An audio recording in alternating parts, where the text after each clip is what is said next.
concluirlo ya. Lo vimos en 3 partes.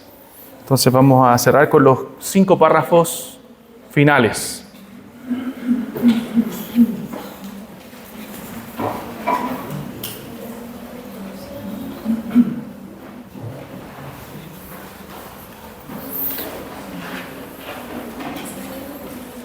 Está débil la señal de Entel, parece.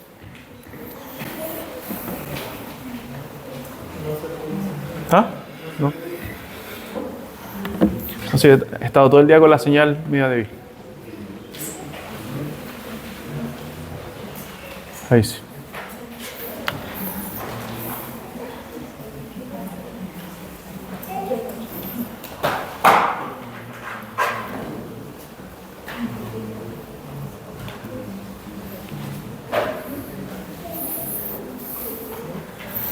Ya, vamos a hablar un poquito de la iglesia nuevamente.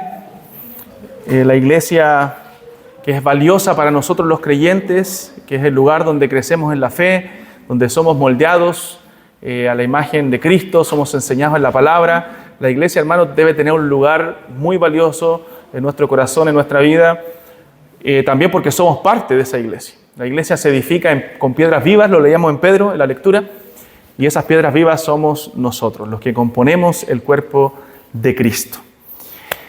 ¿Qué es la iglesia?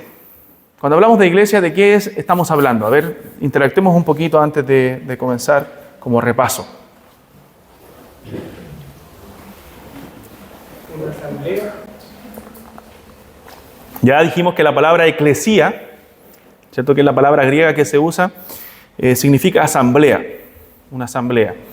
Literalmente llamados de fuera, ¿cierto? Siempre se menciona lo literal, pero no, el sentido de la palabra eclesía es asamblea. Ese es el sentido. Ya, definamos más un poco iglesia. Es una asamblea. ¿Una asamblea de qué? ¿De quiénes? De personas regeneradas, o sea, de creyentes. No es un club social, no es una junta simplemente de amigos. Es una asamblea de creyentes. ¿Qué más? Porque también podemos juntarnos los creyentes para hacer un asado, ¿cierto? Para compartir. Definámoslo un poquito más lo que es iglesia. Para adorar a Dios, es un grupo de creyentes que se reúnen para poder alabar a Dios. Amén. Que se reúne con un propósito. Esa es la definición. Un conjunto de creyentes que se reúne con un propósito específico. ¿Cuál es el propósito específico? Glorificar a Dios. Ese es nuestro máximo propósito de por qué nosotros nos reunimos.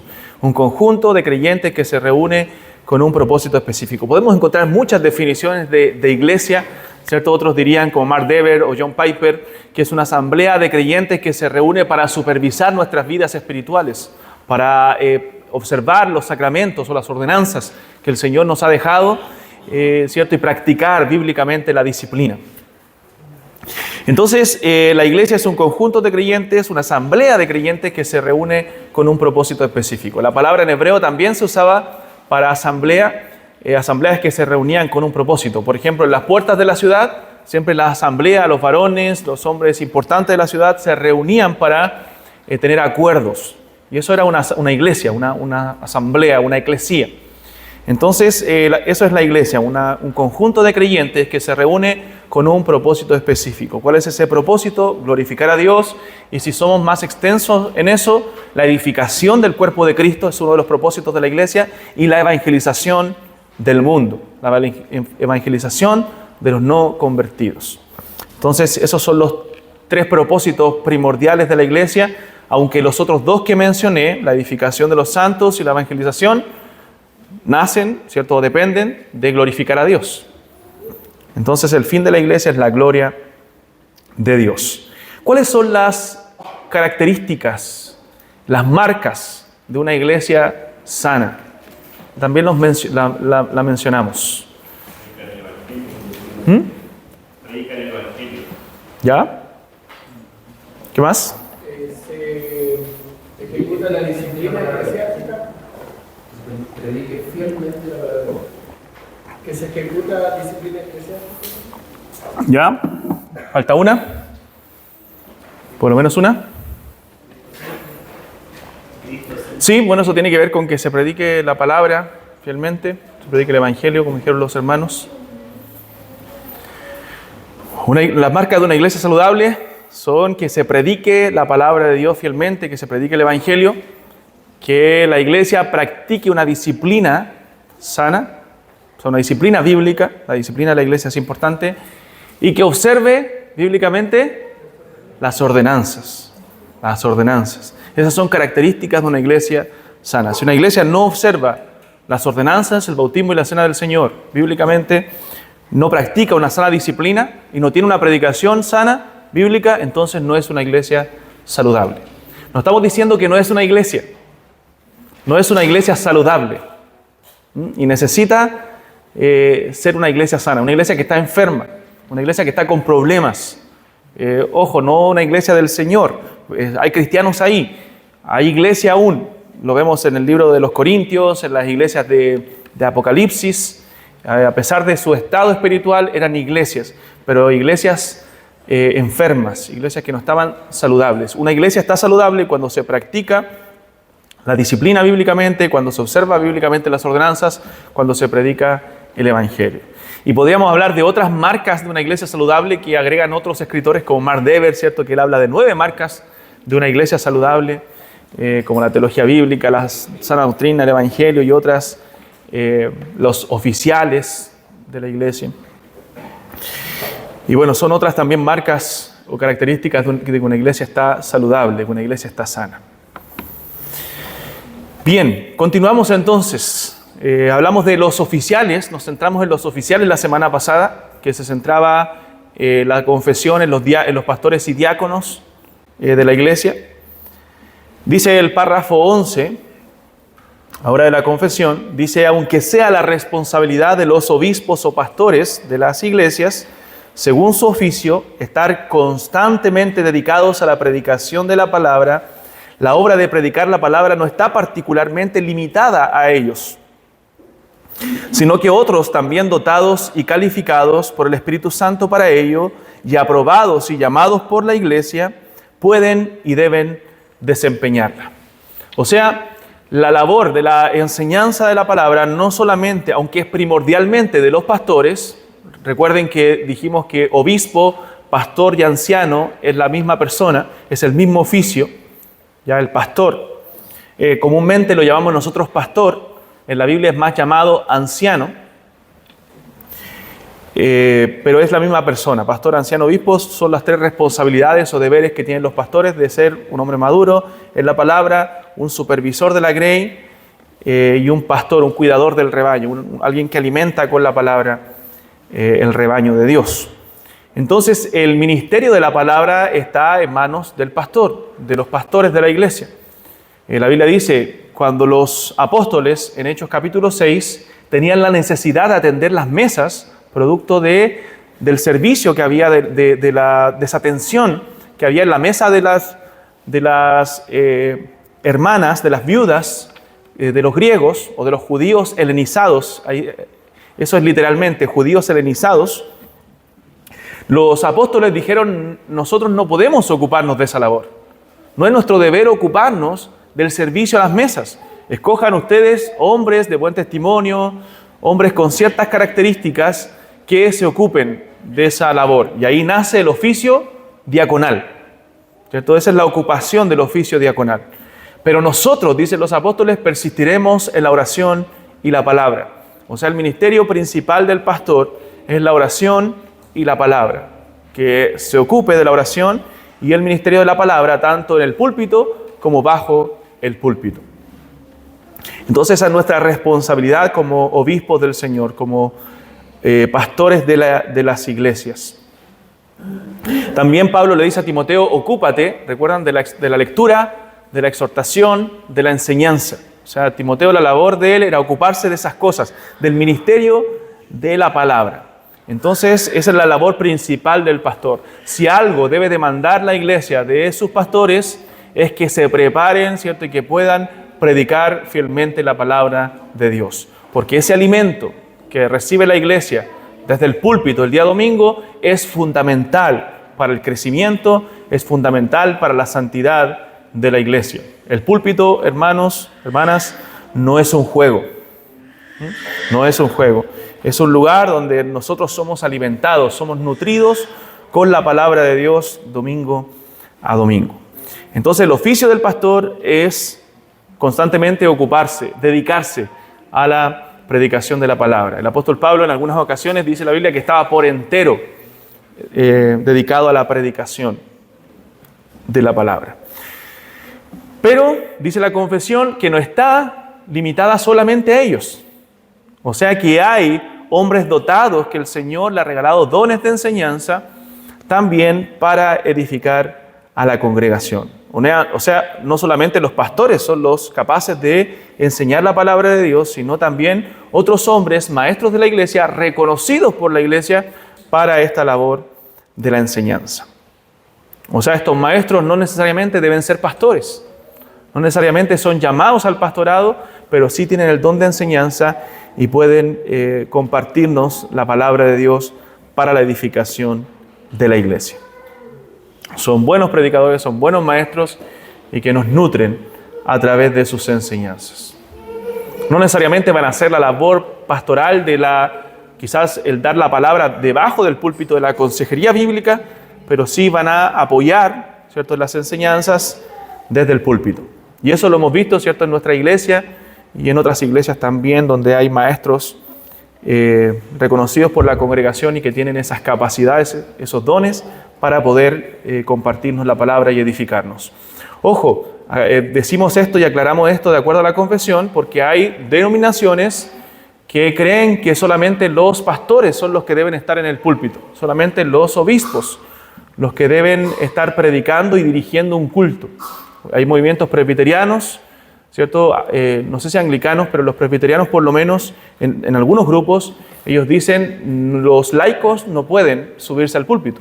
Los laicos no pueden dirigir el culto, ni los laicos pueden predicar la palabra de Dios. Solamente eso es dado por la Escritura para los pastores, dicen ellos. Y nosotros creemos que primordialmente es tarea pastoral, ¿cierto? Pero hay otros hombres también reconocidos por la iglesia. ¿Dónde vemos eso en la Escritura? Bueno, lo vemos en el caso de Felipe. Felipe fue un predicador de la palabra de Dios y no era un pastor.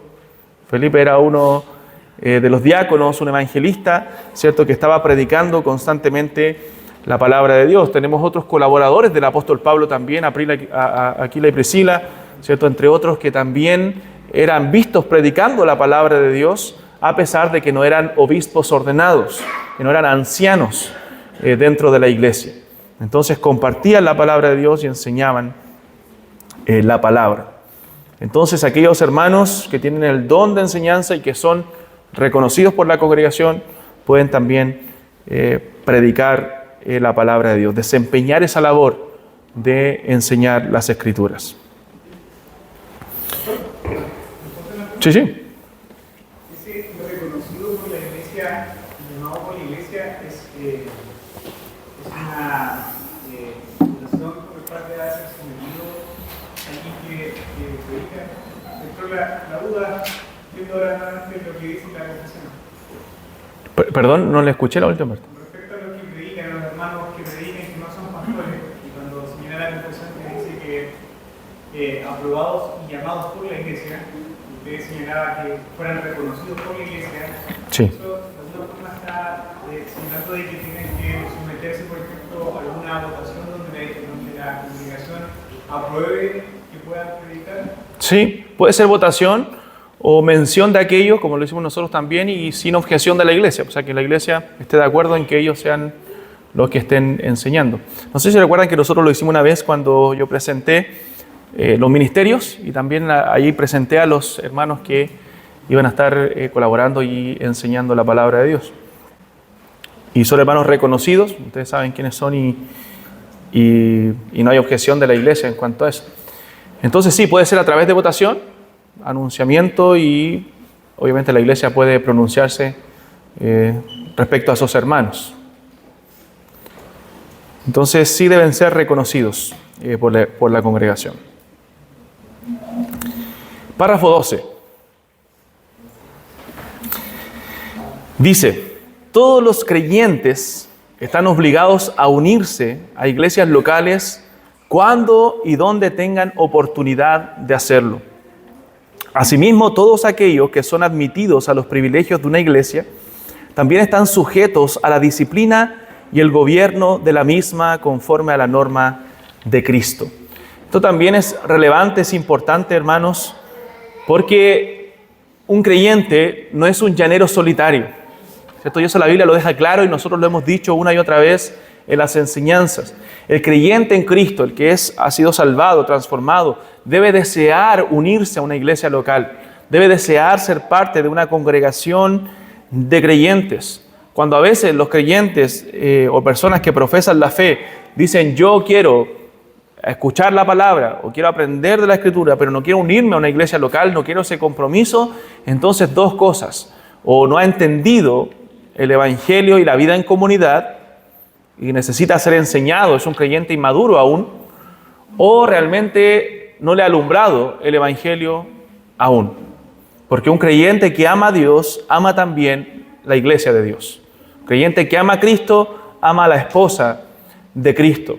Entonces la iglesia es necesaria para nuestro crecimiento, es necesaria para nuestra supervisión espiritual, para que podamos estar creciendo en la fe, para que a través de la comunión y a través de la relación que tenemos unos con otros podamos ser edificados, convencidos, exhortados. A través de la exposición de la palabra de Dios pueda el Señor también hablar a nuestros corazones, y a través de la práctica de la cena del Señor, de la comunión, nosotros también podamos examinar nuestro corazón, examinarnos si estamos en la fe y si estamos en esa comunión con Cristo Jesús. Entonces la iglesia es necesaria para nuestra edificación. Entonces todo creyente verdadero debe desear unirse a la iglesia de Cristo. Y cuando nos unimos a la iglesia de Cristo, entonces también estamos sujetos a la autoridad de esa iglesia, a la disciplina y al gobierno de la iglesia, como dice ahí la confesión de fe. O sea, cuando ustedes se unen a la iglesia, nosotros nos unimos a la iglesia, nos sometemos a la disciplina formativa y correctiva de la iglesia. La disciplina formativa es la que estamos recibiendo a través de la enseñanza de la palabra, a través del ministerio de la palabra, domingo a domingo, semana a semana, estamos siendo enseñados, pero también la disciplina correctiva en algunos casos, cuando vemos que no se anda conforme a la norma de la palabra de Dios, conforme a la norma de Cristo. O sea, si vemos a creyentes que se están comportando como impíos, como no creyentes, entonces la iglesia tiene la autoridad de parte de Dios, no del pastor, ni de otra iglesia, ni del apóstol. La iglesia tiene la autoridad de parte de Dios para atar en el cielo que esa persona no se está comportando como un creyente. Por lo tanto, puede excomulgarle, sacarle de la membresía. Entonces, hermanos, cuando hay creyentes que dicen, no, es que no se pueden meter en mi vida. No, es verdad que no nos vamos a meter en tu vida privada, en las cosas que son íntimas y que nosotros sabemos que son de cada hogar, de cada persona, pero sí nos podemos meter en tu vida espiritual, en tu relación con el Señor, porque tú te sometiste a autoridad de esta iglesia y tienes que dar cuenta a esta iglesia. Así como yo tengo que dar cuenta, cada uno de nosotros, los miembros de esta iglesia, tenemos que dar cuenta a la iglesia. ¿Por qué? Porque estamos sometidos espiritualmente al gobierno de esta iglesia. Entonces, cuando un hermano a veces te pregunta con cariño, con afecto, hermano, ¿cómo estás? No es que queramos meternos en tu vida, en la vida en tus problemas, sino ayudarte, saber cómo estás. Recíbelo como de parte del Señor, como una preocupación de la iglesia de Cristo por tu alma, porque estamos para supervisarnos espiritualmente los unos a los otros. Y eso no significa que vamos a estar contando siempre todos nuestros problemas, ¿cierto? Hay cosas que son íntimas y que las arreglamos con el Señor, a solas. Pero hay otras cosas que los hermanos en Cristo confortan tu corazón y te ayudan, ¿cierto?, a ver también desde otra perspectiva o la perspectiva bíblica las cosas. Entonces, hermanos, es vital la iglesia de Cristo para nuestro crecimiento. Es vital. ¿Cuántas veces hemos sido confortados por otros hermanos en la fe? Muchas veces. Si yo les contara, serían muchas veces. ¿Cuántas veces ustedes, a lo mejor sin saberlo, han confortado mi corazón? Sin saber mis problemas, el estado emocional, con una palabra de aliento, el Señor ha hablado a mi vida. Y así, quizás ustedes también a través de la palabra, y eso es lo que hace la comunión cristiana. Por eso la iglesia no es virtual, por eso no somos creyentes en nuestra casa ahí con un altar para orar al Señor solamente, sino que la iglesia es presencial, la iglesia reunida. Dice la Biblia que Dios está en medio de ella. La presencia de Dios habita en medio de su pueblo. El Salmo dice, tú habitas en las alabanzas de tu pueblo. Dios está en medio de su iglesia. Entonces, hermanos, debemos tener tener muy alta estima a la iglesia de Cristo. Porque así el Señor valora a su pueblo, a sus hijos, a sus escogidos, a su iglesia. ¿Recuerdan la historia de Ananías y Zafira en Hechos capítulo 5? Uno a veces se pregunta ahí cuando no entiende el contexto, ¿por qué ellos murieron? Se fue una mentira, ¿cierto? Fue una mentira como todos mentimos. Ellos dijeron, nosotros vamos a entregar esta propiedad para la obra del Señor, la pusieron a los pies de los apóstoles y dijeron, en tanto, la vendimos y esto es lo que vamos a entregar. 1 millón, póngale. Pero la habían vendido en 2 millones. Mintieron. Sustrajeron del precio de la heredad. Le pedían que diera los 2 millones, nadie le había pedido, era voluntario, pero ellos, con un corazón malo, ¿cierto?, mintieron. ¿Qué pasó? Trajo muerte a Ananías, trajo muerte a Zafira. ¿Por qué? Porque, hermanos, Dios estaba diciendo la iglesia de Cristo y Dios se respeta. Con Dios no se juega y con su iglesia tampoco. Y dice la Biblia que esa muerte trajo temor a todos. Toda la iglesia comenzó a temer. ¿Qué dice después más adelante? No sé si Filipenses o alguna de las cartas de Pablo. Al que persiste en pecar, repréndelo delante de todos. ¿Para qué? Para que los demás también teman. O sea, la iglesia debe tener temor de Dios. Es por eso que la disciplina de la iglesia es una característica de una iglesia saludable. Porque a través de la disciplina, Dios trae temor de Él a la congregación. Obviamente la usamos para restaurar, no para condenar, para restaurar al penitente, pero Dios a través de esa reprensión pública trae temor al pueblo de Dios. Entonces, hermanos, nos sometemos como miembros a la disciplina y al gobierno de la iglesia. Y eso es importante entenderlo. Bueno, ¿cuál es el alcance de su gobierno y de la autoridad? Bueno, Dios ha designado ancianos, nosotros lo dijimos, pastores que gobiernen la iglesia, y esos pastores obviamente deben estar sometidos a la autoridad de la palabra de Dios. Y mientras esos pastores, esos ancianos de las iglesias estén sometidos a la palabra de Dios, la iglesia les debe honra, la iglesia les debe respeto, la iglesia les debe obediencia, porque son aquellos que gobiernan, aquellos que lideran con la palabra de Dios la iglesia. Entonces, ¿qué autoridad tiene el pastor, bíblicamente hablando? Bueno, la autoridad que la palabra de Dios le da. No es una autoridad propia, no es una autoridad personal, sino una autoridad que la palabra de Dios le designa. Mientras él esté sometido y predicando la palabra de Dios, la iglesia le debe obediencia. ¿Qué dice Hebreos 13:17? Si alguien lo lee, por favor. Hebreos 13:17. Amén.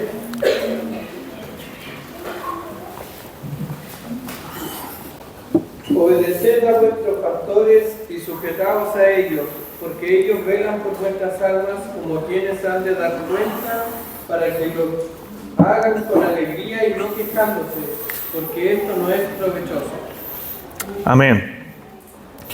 Entonces la Biblia le da este deber a la iglesia de obedecer a sus pastores. O sea, de escuchar el consejo de la palabra, escuchar las exhortaciones que se hacen de parte de sus pastores con la palabra, porque lo hacen, ¿cierto?, preocupados de las almas, como quienes han de dar cuenta. Entonces la iglesia tiene ese deber de someterse a los pastores. A veces pasa que se tiene, y está bien, está muy bien, es bíblico, que la iglesia tiene una demanda alta de los pastores, porque obviamente son los que están al frente, los que la Biblia le pone requisitos para que estén enfrente, pero a veces olvidamos que la Biblia también nos pone demanda a los miembros de la iglesia. No solamente debemos orar y querer buenos pastores, sino también orar y querer y ser buenos miembros dentro de la iglesia de Cristo, cooperativos, serviciales dentro de la iglesia del Señor, porque hay deberes mutuos.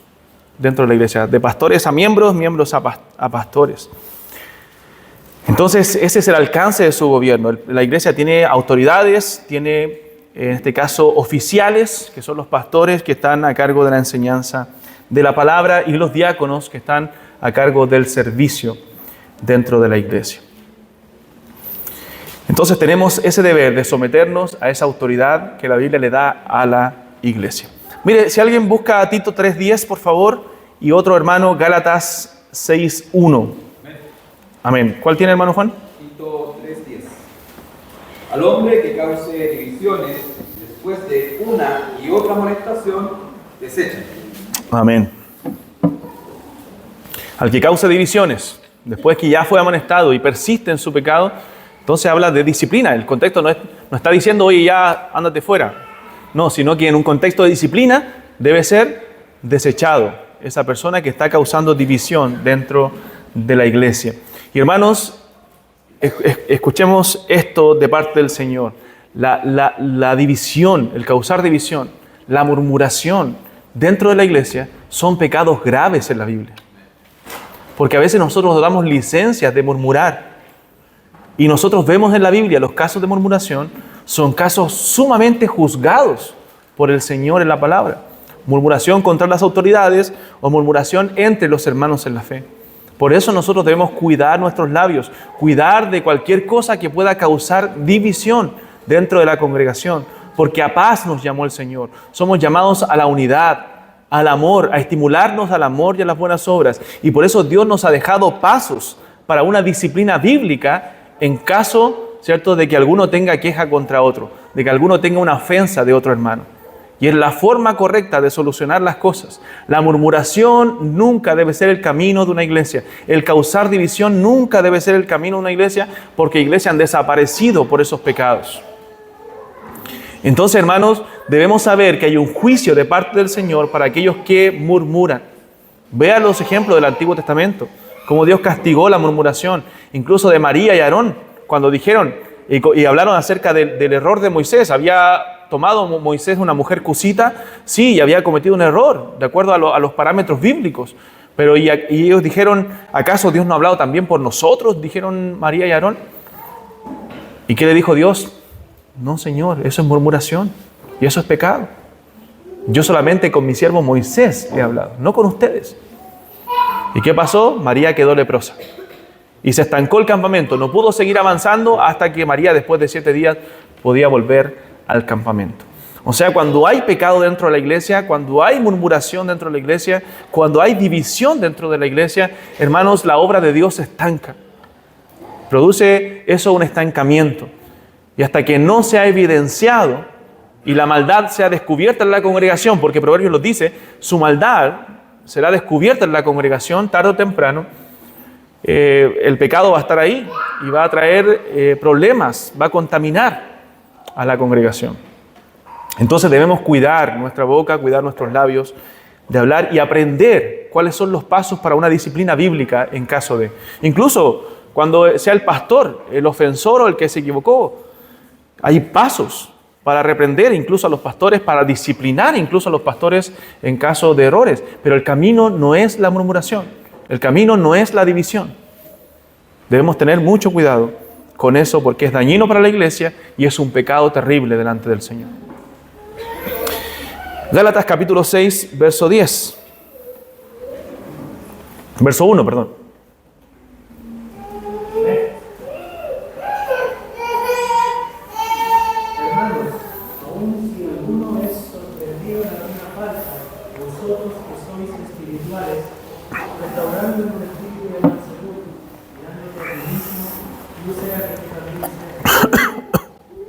Amén. Entonces el fin de la disciplina bíblica es la restauración. Por eso que el Señor ha dejado esos pasos de disciplina. Hay iglesias perdón. Hay iglesias que usan la disciplina para hacer pedazos a veces a los hermanos o para exponer cosas que no deben exponer. Entonces también debemos tener cuidado con ese extremo. Hay un extremo que no disciplina, que no corrige, y otro que expone y hace daño a las personas. Entonces hay que tener cuidado con eso. Entonces, ¿cuáles son los pecados que se tratan públicamente y los que se exponen a la congregación? Cuando no hay arrepentimiento, cuando ya el tema se agotaron los pasos privados y no hubo arrepentimiento, entonces ya se abre el tema, el pecado, para poder corregir y disciplinar. Porque ya probablemente hay que llamarle como iglesia al arrepentimiento o hay que excluirlo, hay que excomulgarlo, sacarlo de la membresía de la iglesia. Entonces ahí se hace público, pero eso es el último paso. O a menos que un pecado evidentemente sea público y ya la congregación está enterada, entonces ya hay que hablarlo públicamente. Pero normalmente los pecados privados se tratan de manera privada también en consejería bíblica, en amonestación, sobre todo si hay arrepentimiento, porque no queremos exponer al hermano, no es el fin, gracias Pastor. No es el fin exponer al hermano, sino ayudarlo, restaurarlo con espíritu de mansedumbre. Es por eso que tampoco debemos esconder, hermanos, los pecados. Porque a veces pasa que entre hermanos se enteran, se conocen de ciertas cosas que sí deben ser tratadas. Y a veces por temor, por falta de carácter, no se conversan. No es capaz el hermano de seguir los pasos bíblicos y hacer lo que dice la Biblia. Si tu hermano peca contra ti, ve y estando tú y él solos. Y si tú hieres, has ganado a tu hermano, no tiene que enterarse nadie más. No se tienen por qué haber enterado 10 hermanos antes de haber hablado con ese hermano, porque era tú y él solos. Nada más. Si no te oyere, lleva contigo 1 o 2, para que en boca de 2 o 3 conste toda palabra. Nadie más, solamente ellos. Y si ya no los oyera a ellos, hermanos, esto hay que abrirlo a la iglesia, porque la iglesia debe llamarle arrepentimiento, porque él se está comportando como un impío, como un gentil, como un publicano, como dice la Escritura. Entonces, esos son los pasos de una disciplina sana bíblica, con el fin de restaurar, pero también con el fin de purificar la iglesia del Señor.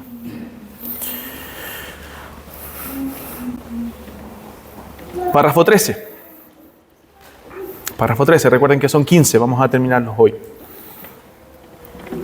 Ningún miembro de la iglesia, por alguna ofensa recibida, habiendo cumplido el deber requerido de él hacia la persona que le ha ofendido, debe perturbar el orden de la iglesia, o faltar a las reuniones de la iglesia, o abstenerse de la participación de ninguna de las ordenanzas por tal ofensa de cualquier otro miembro, sino que debe esperar en Cristo mientras prosigan las actuaciones de la iglesia.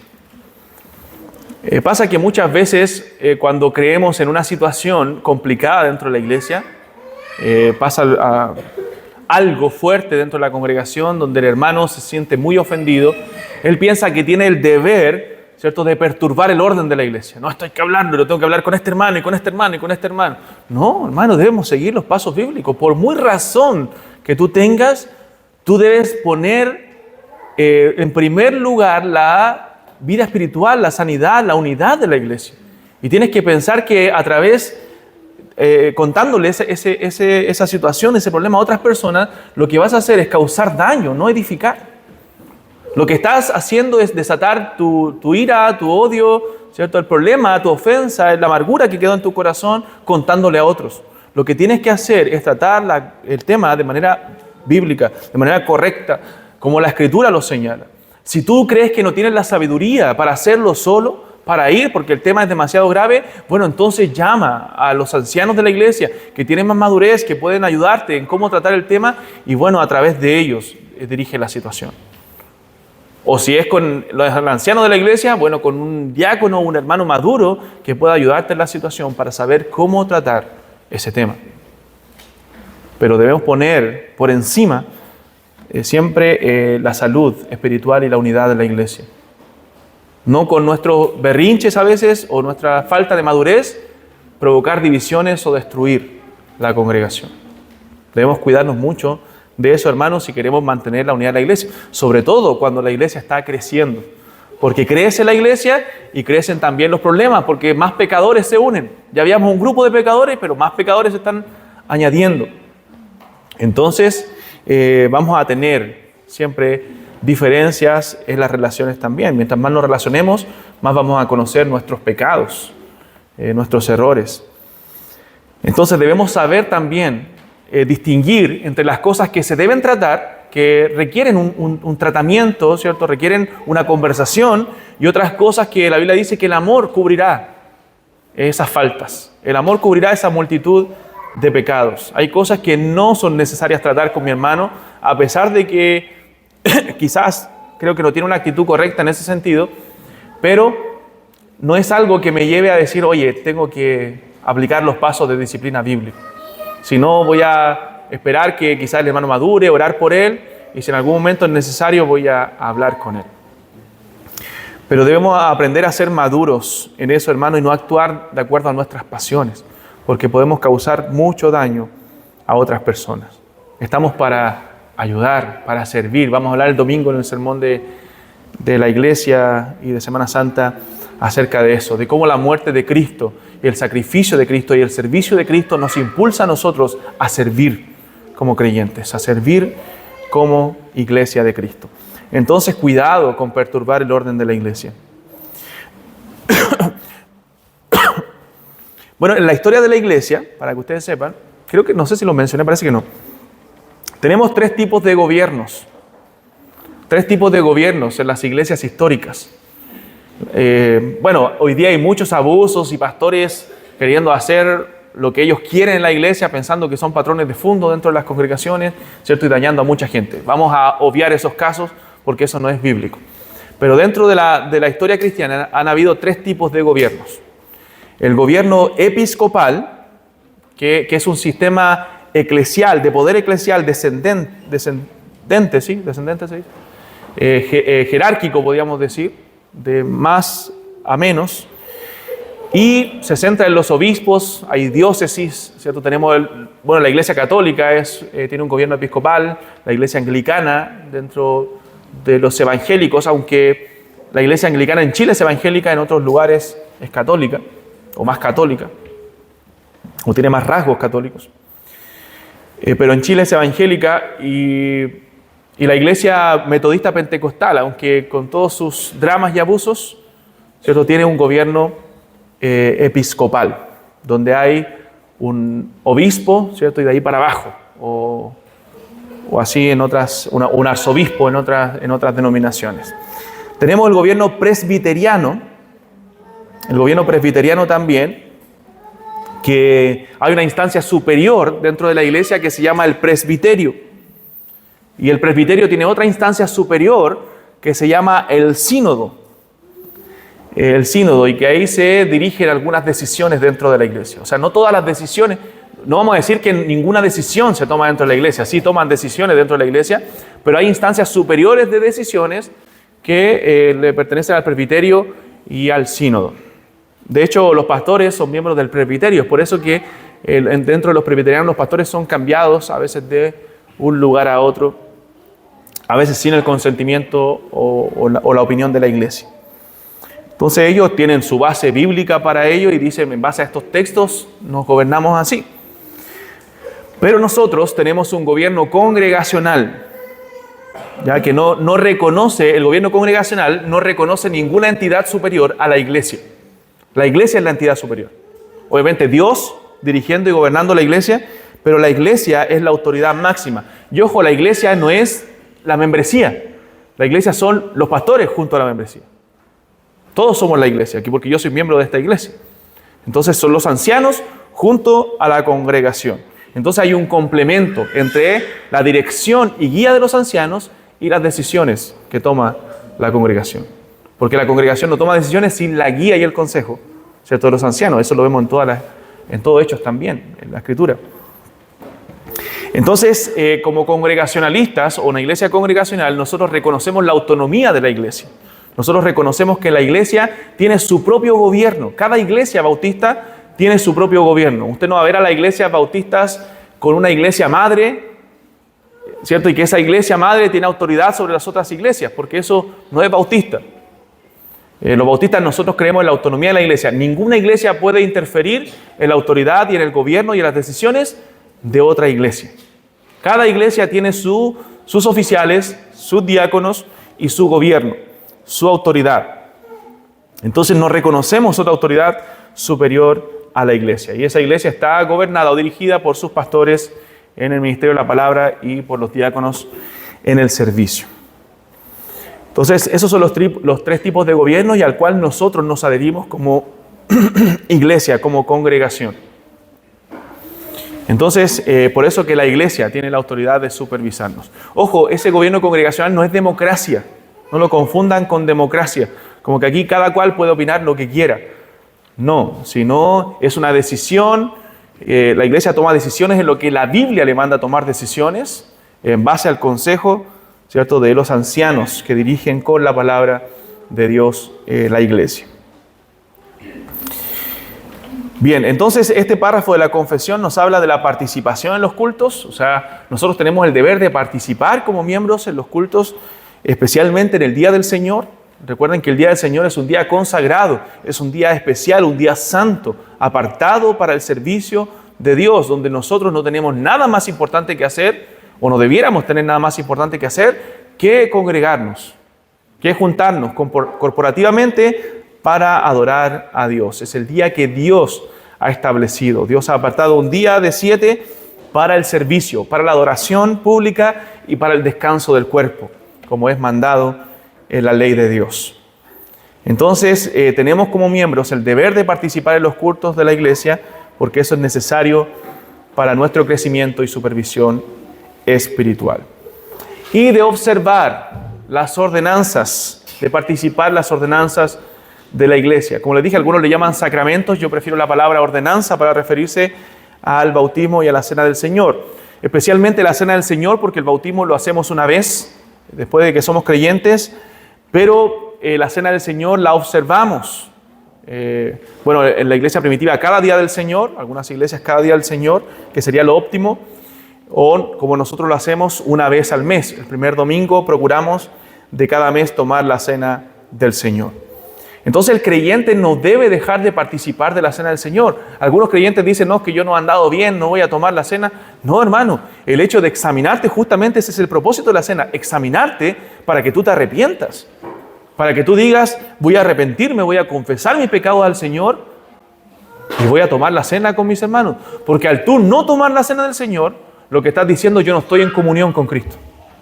Yo estoy excluido de la comunión. Entonces lo que yo debo hacer es examinarme y es arrepentirme de mis pecados y tomar la cena del Señor dignamente. No tomar la cena del Señor es un pecado, hermano, para nosotros, los creyentes. Es un pecado. Y no deberíamos, como creyentes, no participar en la cena del Señor. Es una ordenanza dada para la iglesia, para los miembros de esta congregación primordialmente, y para otros invitados que son parte de otras congregaciones o sirven al Señor en otros lugares, pero primordialmente para nosotros. ¿Para qué? Para mostrar el Evangelio, para mostrar la comunión que tenemos con Cristo y la comunión que tenemos unos con otros. Si no estamos en comunión con Cristo, ¿qué debemos hacer? Arrepentirnos de nuestros pecados y tomar la cena del Señor dignamente. Si no estamos en comunión con nuestros hermanos, ¿qué debemos hacer? Arrepentirnos, tomar la cena del Señor y después arreglar las cosas con aquel hermano que estoy en deuda o que hay una ofensa. Eso es lo que deberíamos hacer como cristianos, pero no debemos no tomar la cena del Señor. Y es algo importante. Si bien el día del Señor en sí es algo importante, la cena del Señor también le da algo importante a ese culto de adoración. Porque a través de esa cena que nosotros tomamos, nos sentamos a la mesa del Señor y somos edificados con la presencia de Cristo en medio de su iglesia. Entonces, hermanos, se da cuenta que todo lo que hacemos, que a veces parece cotidiano, en cada domingo ritualista, es algo sumamente importante, que debemos verlo, hermano, con solemnidad, con seriedad, pero a la vez es un momento y un día de celebración, porque celebramos que Cristo resucitó de entre los muertos, que resucitó para darnos vida. Por lo tanto, es una celebración solemne que tenemos delante del Señor. Es por eso, hermanos, no es de pesados, y yo sé que a nosotros nos gusta conversar, tenemos una linda comunión dentro de la iglesia, la cual debemos cuidar siempre, pero cuando decimos, hermanos, se terminó el tiempo de compartir para comenzar el culto, es porque llega un momento solemne, un momento importante donde todos debemos estar mirando a Cristo, orando juntos, pero si estamos orando algunos y los otros paseándose, otros lavando la loza, otros desarmando la mesa, hermanos, se pierde el respeto y la solemnidad que debemos tener ante esto que es tan importante, el culto de adoración al Señor. Y yo entiendo que el tiempo es corto, pero lo que hay que hacer, dejamos las cosas ahí, lavamos después, hacemos el aseo después, o mirar el tiempo y darnos cuenta de que ya se acabó el tiempo y hay que limpiar. O si no, decir, hermano, el tiempo no alcanza, extendamos el tiempo 10 minutos y dejemos, en vez de 20, media hora. Pero debemos entender que el culto también se va a extender hasta más tarde. Pero debemos tener el culto de adoración al Señor como algo solemne, como algo importante, con gozo, con alegría, no siendo parcos en nuestra adoración. El ser más serio no significa más espiritual. Es un momento de celebración, de gozo, de alegría en nuestro corazón, donde adoramos al Señor, expresamos nuestro amor, nuestra gratitud a Él, pero también poniéndonos serios en lo que debemos ser serios. Y cuando oramos, estamos todos orando en comunión con el Señor. Entendemos obviamente que hay niños dentro de la iglesia, que los niños a veces necesitan ser atendidos, que ellos no entienden, que ellos lloran, eso bien. Pero cuando la falta de solemnidad y seriedad viene de los adultos, hermano, eso es preocupante. Eso es preocupante.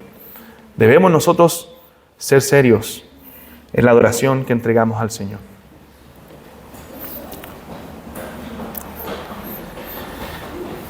Bien, ahora empieza los dos párrafos finales. Lo que hace la confesión es hablar de la confraternidad de iglesias. Si bien somos iglesias autónomas con su propio gobierno, sí la Biblia nos manda a tener confraternidad y amistad, relaciones fraternales con otras iglesias. Dice el verso 14, perdón, el párrafo 14. Puesto que cada iglesia y todos sus miembros están obligados a orar continuamente por el bien y la prosperidad de todas las iglesias de Cristo en todos los lugares y en todas las ocasiones, ayudar a cada una dentro de los límites de sus áreas y vocaciones en el ejercicio de sus dones y virtudes, así las iglesias, cuando estén establecidas por la providencia de Dios, de manera que puedan gozar de la oportunidad y el beneficio de ello, deben tener comunión entre sí para su paz, crecimiento en amor y edificación mutua. O sea, debemos orar y procurar la comunión no solamente con nuestra iglesia, sino también con otras iglesias. Yo siempre los motivo, hermanos, aprovechen esos tiempos que hay a veces de conferencias, de salir a ciertos lugares, porque eso le ayuda a conocer la realidad de otra iglesia, a conocer que la iglesia es una, que la iglesia no somos solos nosotros y que necesitamos también esa comunión con otros santos, con otros creyentes en Cristo para la mutua edificación. ¿Saben que cuando yo voy a conferencias no valoro tanto, y ojo, entiéndaseme bien, la enseñanza de la palabra porque uno la olvida, a pesar de que eso es muy importante y fundamental, la palabra de Dios, pero lo que más me queda, porque eso lo recibo cada domingo en mi iglesia, pero lo que más me queda es los lazos que voy formando a través de esas conferencias, de esas actividades, de conocer a otros hermanos, de conocer a otros pastores, otras iglesias, y afianzándonos ahí en la fe y que estamos juntos sirviendo al Señor en diferentes lugares. Entonces las relaciones entre iglesias deben ser fraternales. Creemos nosotros como bautistas en la autonomía de la iglesia. Cada iglesia es autónoma, a diferencia de otras denominaciones, pero una autonomía que debe tener confraternidad, que debe haber relación, interrelación con otras iglesias de Cristo, sabiendo que la iglesia es una sola. La iglesia de Cristo es una, santa y universal. Entonces debemos tener relación y debemos procurar esa relación con otras congregaciones. Nos ayudan a ver diferentes realidades dentro de las iglesias y nos permite crecer juntos y nos cuida de creer que somos la única iglesia. Nos cuida de actitudes sectarias, de repente que puedan tener algunas iglesias, de creer que son la única iglesia y que no hay otra iglesia saludable, sana. Y cada vez que voy a otra iglesia, si bien me encanta estar en mi iglesia y extraño mi iglesia los domingos que estoy fuera, pero sí me ayuda a aprender de otros. Porque usted se da cuenta que toda iglesia es distinta. O sea, todos tenemos una fe en común. En muchas iglesias somos confesionales con una doctrina en común, pero toda iglesia en sus costumbres son distintas. Como nosotros también en nuestras casas, ¿cierto? Si vamos a cada casa, todos comemos a una hora, tenemos costumbres distintas en ciertas fiestas, ¿cierto? Entonces tenemos costumbres distintas. Las iglesias también. Y debemos respetar y amar y admirar la iglesia de acuerdo a sus costumbres y convicciones también, basadas en la palabra de Dios. Entonces, hermanos, tenemos la obligación de tener relación y también de orar por otras iglesias. Debemos orar para que el reino de Dios se extienda, para que la iglesia sea más santa, para que la iglesia se purifique cada vez más y el evangelio pueda propagarse y más iglesias se extiendan a lo largo de nuestro país y a lo largo del mundo.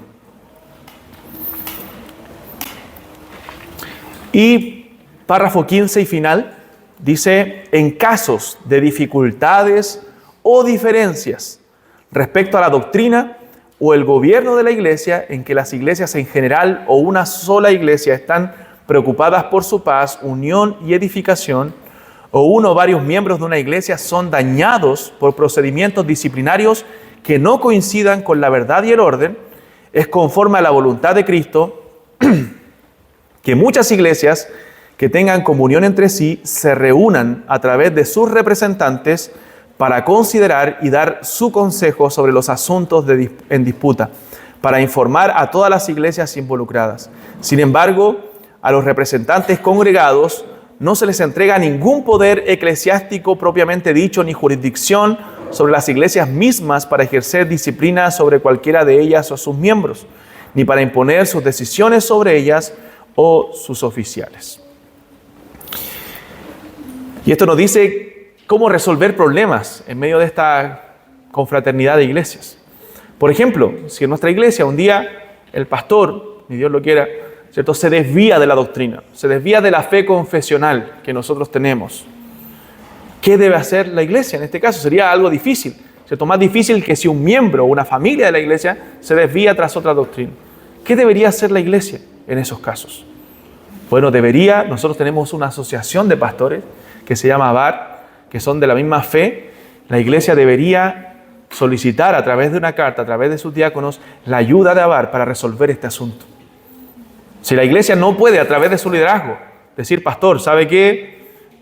Necesitamos solucionar este tema, a ver qué es lo que usted cree respecto a esto, tenemos dudas, y si llega a una conclusión de que hay que destituirlo, bueno, la iglesia no se siente con la capacidad para hacerlo por sí solo, o no hay otros ancianos, no hay una pluralidad de pastores que pueda ayudar en eso, entonces la iglesia debe solicitar la ayuda de iglesias de la misma fe. Y decir: pastores, hermanos, necesitamos representantes de su iglesia para ayudarnos en este asunto, que es grave. Hacer un concilio, como lo hizo la iglesia en Hechos capítulo 15. Hacer un concilio y decir: necesitamos resolver este asunto. Y no solamente cuando sea el pastor el problema, sino hay un problema dentro de la iglesia, quizás de división, de algo donde el pastor no fue capaz de resolver esa situación y necesita ayuda, necesita consejo. Bueno, está iglesias hermanas para poder ayudar y solicitar el apoyo. Pasó hace poco en la asociación, una iglesia X de la asociación, que tuvo un problema donde estaba involucrado al pastor y no fue capaz, en este caso, de poder solucionar el tema. Entonces, ¿qué hizo? Humildemente él a la congregación le dijo: hermanos, nosotros necesitamos ayuda. Necesitamos la ayuda de pastores. Solicitemos a través de una carta la ayuda de ABAR. Entonces ABAR designó a 2 pastores que estuvieran en la reunión de miembros y pudieran aconsejar y escribir una carta, un informe sobre las cosas que veían dentro de la congregación y qué debían hacer. Ese informe no tiene autoridad, o sea, los que llamamos fuera no tienen la autoridad para decidir qué hacer. Es un consejo que la iglesia va a tomar o dejar, porque la iglesia es autónoma. Entonces los pastores dijeron: hermanos, claramente vemos que esto pasa, esto se necesita ordenar, esto y esto. Y el pastor necesita corregir, aunque, aparte de que eran de nuestra asociación, nosotros no nos encubrimos los pecados. La asociación dijo: el pastor necesita corregir esto y esto. Y se envió la carta, todos estábamos de acuerdo, se envió la carta y la iglesia tomó el consejo, hermanos, y eso ayudó a resolver la situación que estaba aquejando. Lamentablemente, 2 familias se fueron de la iglesia por la situación. Y ese es otro tema que hoy pasa dentro de las iglesias, la inmadurez de muchos creyentes que creen que pueden cambiar de iglesia de un lugar a otro cada vez que ellos quieren. Tienen un problema y como no tienen el carácter de solucionar y de conversar la situación, me voy de la iglesia. No, hermano, no es la primera solución irse de la iglesia. Es lo último. En caso de que el tema no tenga arreglo, haya pecados graves dentro de la iglesia que la lleven a no ser una iglesia sana, una iglesia bíblica, entonces debo recién considerar esa opción. Pero la primera opción siempre es hablar. La primera opción es arreglar la situación. Y esta carta ayudó a la resolución del problema, pero 2 familias, lamentablemente, salieron de la congregación. Entonces, si hay diferentes doctrinas, si hay problemas no resueltos, la iglesia puede acudir a las iglesias de la misma fe para considerar esta situación y pedir consejo. Pedir consejo. Entonces, no tenemos jurisdicción sobre otras iglesias, pero sí interrelación, sí confraternidad que nos lleve incluso a aconsejar. Para eso, créame, ha sido una tremenda bendición la asociación que nosotros tenemos con los pastores.